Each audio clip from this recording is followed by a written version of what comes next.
Apa sih? Nadyan ora pinila penting dadak pun kakang ngecapon ingkang kini kudu mangrep wadya ana ing Pura Kasitra Mbapuk Senopati ingkang kudu ngrenggalani Pandhawa parandening mengko pun kakang kudu ketemu kalawan Jati mungkin kaki Apa kadohipun iki paduka kober kundur dhateng taman kajilen. Mulane mesti pameningsan katamtu paduka kedah ketungkul mulat sadaya para senopati ingkang sami mawan mangsanipun.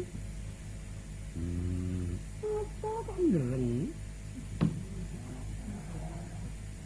Selain kompor aku iki pisan angen marang putra-putramu Datang sinten malih? pisan marang Kulut Lesmana Mandra Kumara kaping pindhone uga marang Lesmawati Yen Lesmawati bakal tak kadangake kuduning putine Narendra salah siji siswaning Papa Dunung padha labuh labet marang Ndara Wedina. Dene Kulut Lesmana Mandra Kumara Resmi anak tulanang amung sawiji mongko wis meneng pangeran Dipati ingkang kudu ngrupake marang kapraban ingsun samangsa tembe derek kapraban sanget-sanget mungguh pamintanipun kakang jroning Baratayuda durung rampung Lesmana kudu rakena midil sapa kasatriyan Saroja pinanggih amarga ngerti marang anakmu Lesmana kang selawase ora tau minuruti jaden perang kang sabda selawase ora tau kang kebodho kantaran bae yen nanti kelacik kurang ketiga disebut katuranane kurang betani patempek ing alasan sirik Lesmana lara gedhe tekani kawaya ingkang bangsa kelangan ndak rewangi Baratayuda tenani apa yen ora ana ingkang tak dikolehake iki sing anak Jimat ini pembantu lo paduka. Ini namung paduka pangayoman tua yang ngasih paduka. Laren, teman-teman datang marah aku apa kesapatu. Ini kenapa lo paduka yang ngasih dengan bukan kau binang untuk semalam buat kira-kira ini tanpa nambang nih. Lo jadi lambai pun buat termisil kami saping. Satu yang kau binangun. Nang aku polati Saroja pinangun tanpa pepoyan.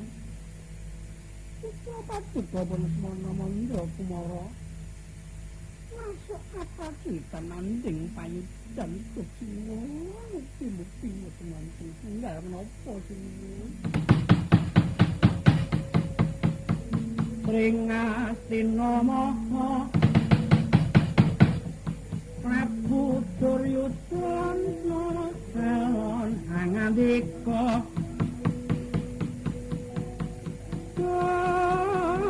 nyanyi Werkudara den kaparengkene Wikra Haryasena andhut Jogawang Truna rekseksana mangendali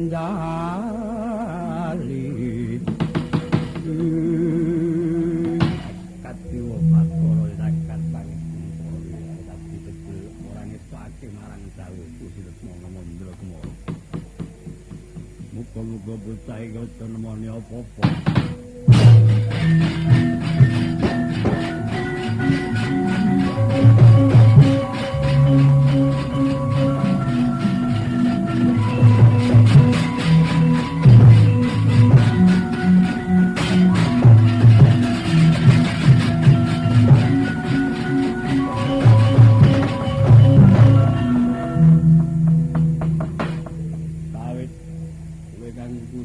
sandingan marang pun kakang Sabapopo bareng mandeng jroning Udana pisah kakang Prabu sewu-sewu denging lewatan kula diagung pangaksama paduka paduka pun karta warma ngantos mboten miring cedhak paduka wonten saleting Udyana kajilengan.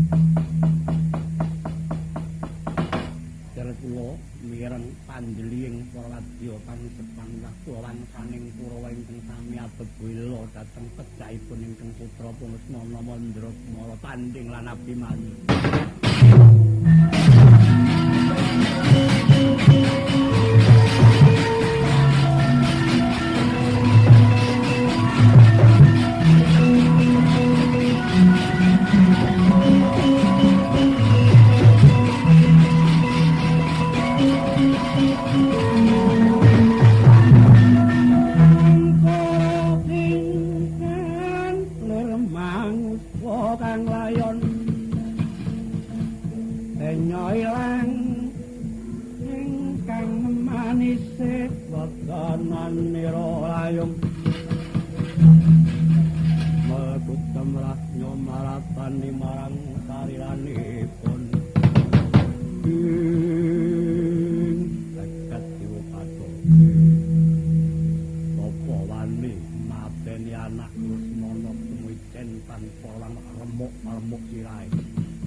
Balwati anak mati ora nangis gawe apa?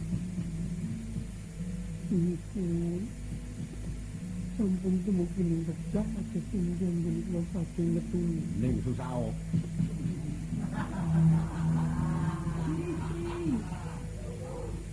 Pundi wonten jamakipun susah kok ndadak dipun perintah.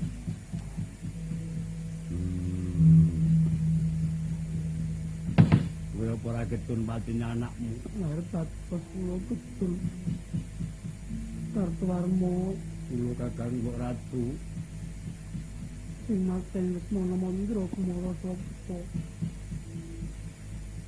Kula mboten saged ngaturaken ing teka den namung ketingal sang ketebian. Liyane Lesmana apa ana neh sing mati. Lha kok malah ngono iki piye iki? Wis aja nganti ana meneh sing tekaning pati. Yang saleting peperangan niku mesti pasrah kurbanipun. Yo. Ora rasane ati yen durung ngobrak-abrik parisaning Pandhawa. Sinuwun sawet kula dhekaken lenggah saking ngomong.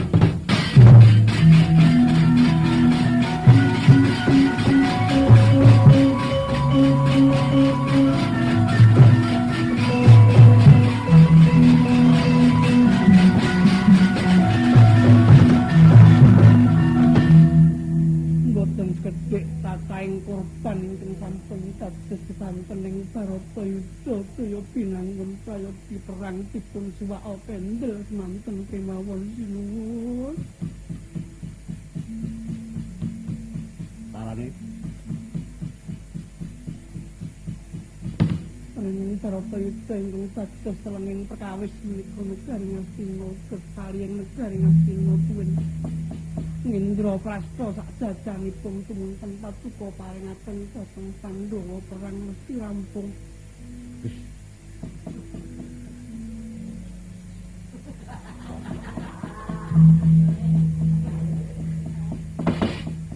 Lumat benar mulang wong lanang lancang.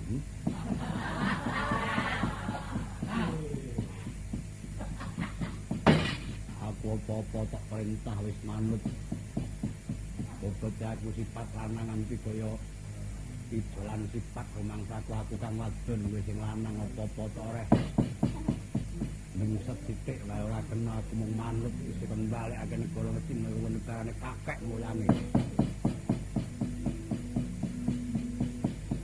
Yen pancen ngono ayo. Ora dadak nganggo dawa-dawa kang padha dirembuk. Pilihno aku tak mungsuh Pandhawa ndi sing patut kudu mungsuh Prabu Duryudana. Menapa kula klilan madosaken mengsah paduka ingkang para Pandhawa tumunten ing enggal pejah sarina paniting panjenengan. Pamane sapa? Kejapaning Pandhawa menika namung tunggal kula badhe mados Siti Majanaka. Piye?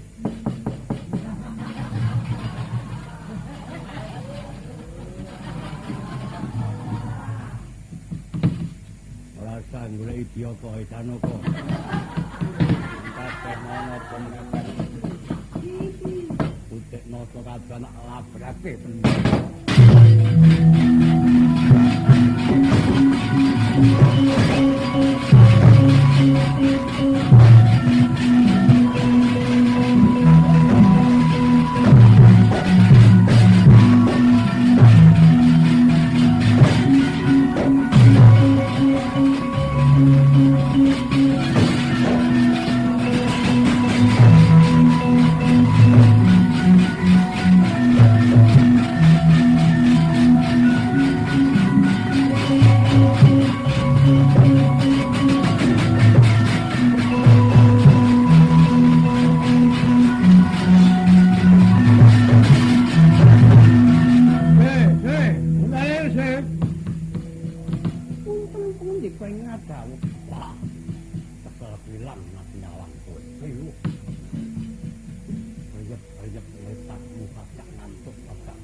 Semende dadilan patute nasek dadilan luwesen linggih dadilan kemuning.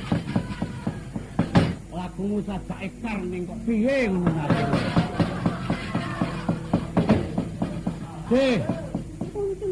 ya wis. Kula ngundang ora nang sing dirembuk. Aku bakal perang pamane aku lara. Lagi namung penjelan kemawon.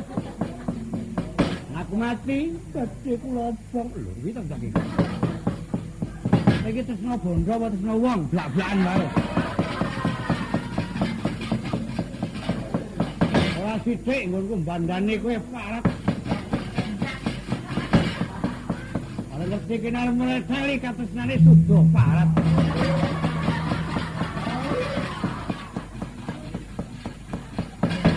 Nuwun wonten dawuh. Mes semua sithik tak nggo sangu perang. Lho malah mantep parek. Nih, Janaka, tanding ana aku, pokok tentang.